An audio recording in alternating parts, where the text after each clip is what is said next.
میرے عزیز طلباء، آج میں آپ کو تھوڑا سا جو آپ کا پیپر کا اٹیمپٹ کرنے کا طریقہ ہوتا ہے، جنرل سے تھوڑی سی میں باتیں آپ کو بتاؤں گا۔ یہ وہ باتیں ہوں گی کہ جب میں خود اسٹوڈنٹ لائف میں تھا، یعنی کہ پڑھتا تھا کالج میں، تو میرے ایک بہت اچھے استاد محترم ہوا کرتے تھے،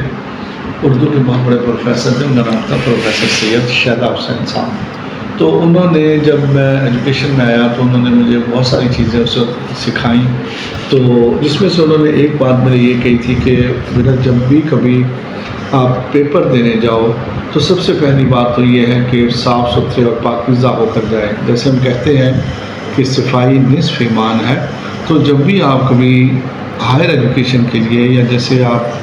ہائر سیکنڈری کے لیے آپ ایگزام دینے کے لیے جاتے ہیں تو سب سے پہلی بات ہے کہ نہا دھو کر صاف ستھرے بن کر جائیں،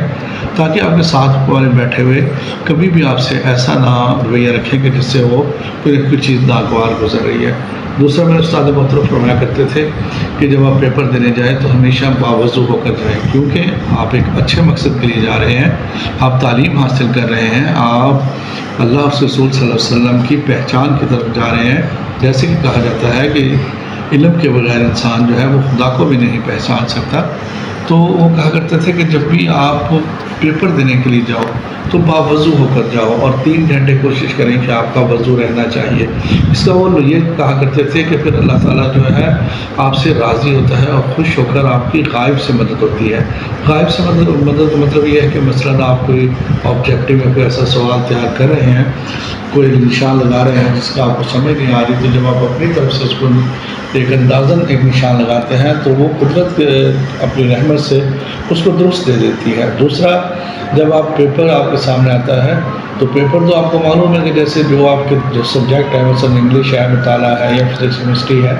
جس میں سے وہ پیپر بنایا گیا ہے وہ سارا ہوتا تو اسی سلیبس میں سے ہوتا ہے، لیکن کوئی چیزیں آپ نے پڑھی نہیں ہوتی، لیکن یہ اللہ کے لطف و کرم سے ایسا ہوتا ہے کہ آپ نے وہی چیزیں پیپر میں آتی ہیں جو کہ خصوصی طور پر آپ نے تیار کی ہوتی ہیں۔ پھر وہ فرمایا کرتے تھے کہ جب آپ پیپر کے لیے بیٹھیں تو ریلیکس ہو کر بیٹھیں، اور ایک بات کہا کرتے تھے ہمیشہ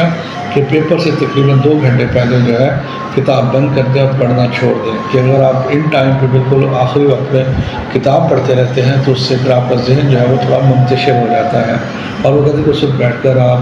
کثرت سے درود پاک پڑھا کریں، یا اگر درود پاک اور اس کے علاوہ قل رب زدنی علما، جیسے کہ ہمارے نبی پاک صلی اللہ علیہ وسلم فرمایا کرتے تھے کہ اللہ میرے علم میں اضافہ فرما، اس کا ورد کرتے رہیں۔ تو یہ چند چھوٹی چھوٹی باتیں کہا کرتے تھے۔ وہ کہتے تھے کہ جب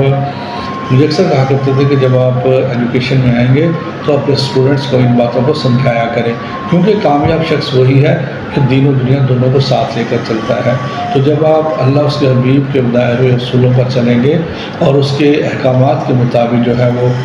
عمل کریں گے تو پھر اللہ تعالیٰ اپنی مدد